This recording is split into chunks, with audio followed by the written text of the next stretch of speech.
BJP শাসিত মধ্যপ্রদেশের ইন্দোরে ঘটে গেল এক লজ্জাজনক ঘটনা। অস্ট্রেলিয়ার মহিলা ক্রিকেট দলের দুই খেলোয়াড় যারা এসেছিলেন বিশ্বকাপ খেলতে, সেই দুই আন্তর্জাতিক ক্রিকেটারই আজ ভারতীয় মাটিতে শ্লীলতাহানির শিকার। বৃহস্পতিবার সকালে হোটেল থেকে ক্যাফের দিকে হাঁটছিলেন তারা। হঠাৎ এক বাইক আরোহী এসে এক খেলোয়াড়কে অশালীনভাবে স্পর্শ করে পালিয়ে যায়। অস্ট্রেলিয়ান ক্রিকেটাররা সঙ্গে সঙ্গে পাঠান SOS বার্তা দলের সিকিউরিটি ম্যানেজারকে। পুলিশ আসে, অভিযোগ দায়ের হয়, আর ধরা পড়ে অভিযুক্ত আকিল খান, যার নামে আগেও একাধিক অপরাধের মামলা রয়েছে। প্রশ্ন এখন একটাই, এই ডবল ইঞ্জিন সরকারের রাজ্যে নারী নিরাপত্তা কোথায়? যেখানে বিদেশি খেলোয়াড়রা পর্যন্ত নিরাপদ নয়, সেখানে সাধারণ মানুষ কতটা সুরক্ষিত?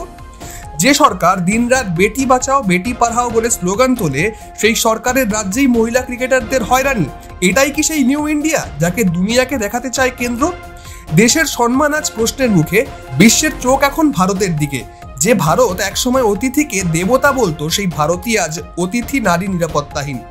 বিজেপি সরকারের রাজ্যে এমন ঘটনা শুধু লজ্জাজনক নয়, এটা ভারতবর্ষের আত্মাকে প্রশ্নের মুখে দাঁড় করায়। দেশ জানতে চায়, নারী নিরাপত্তা নাকি সরকারের ইমেজ, কোনটা আসল অগ্রাধিকার?